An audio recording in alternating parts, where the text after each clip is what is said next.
আজকেও আমি দেখলাম ফেসবুকের মধ্যে একজন সে আলেম ছিল, কিন্তু সে নাস্তিকদের কাছ থেকে টাকা খেয়ে ডলারের কাছে বিক্রি হয়ে আমার রসুলের আরশচুম্বী সুবহান শান মানের বিরুদ্ধে এরকম কুরুচিপূর্ণ বক্তব্য দিয়েছে।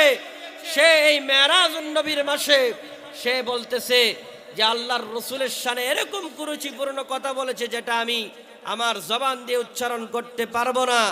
এরকম কুরুচিপূর্ণ আল্লাহর রসুলের আরশচুম্বী সুবহান মর্যাদার বিরুদ্ধে যারা কুরুচিপূর্ণ বক্তব্য দিবে তাদেরকে অচিরেই ফাঁসির কাস্টে ঝুলাতে হবে। জুড়ে বলুন ঠিক না বেটি?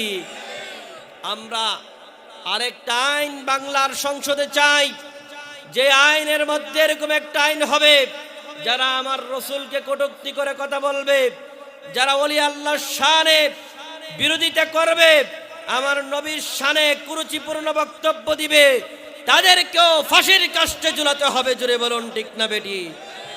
আমাদের নবীর অপমান কোন মুসলমান সহ্য করবে না।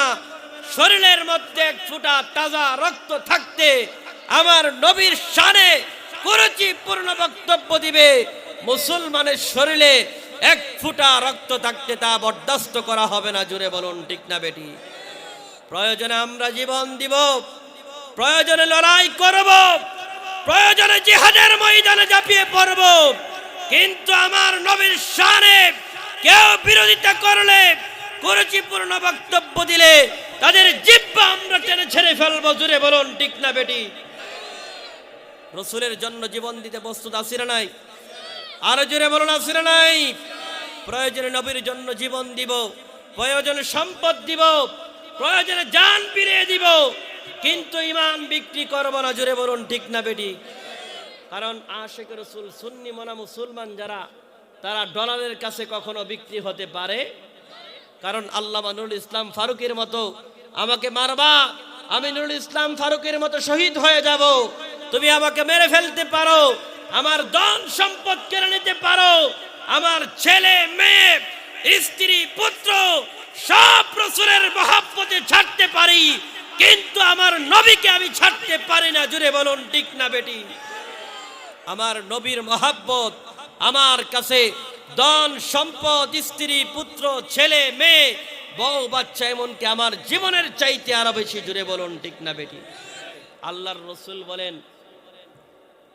রসুল বলেন এই দুনিয়ার মধ্যে লা ইউমিনু আহাদুকুম হাত্তা আকুনা আহাব্বা ইলাইহি মিন ওয়ালিদিহি ওয়া ওয়ালাদিহি ওয়ান নাসি আজমাইন। জুড়ে বলুন সুবহানাল্লাহ।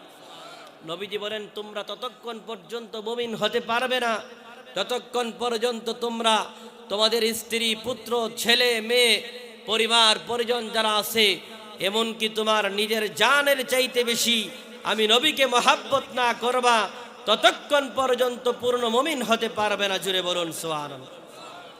ওই নবীর দরবারে আমাদের আমল নামাগুলা প্রত্যেক দিন পেশ করা হয়। জুড়ে বলুন ঠিক না বেটি? অনেকে তো এই কথা বিশ্বাস করে না। নবী বলে ময়রা পৈচ্চা কইল্লা মাটির সাথে মিশা গেছে। জোরে কন্যা নাউজুবিল্লাহ। আমাদের নবী হচ্ছে হায়াতুন নবী। জোরে বলুন ঠিক না বেটি? আমাদের নবী কি জিন্দা না মরা?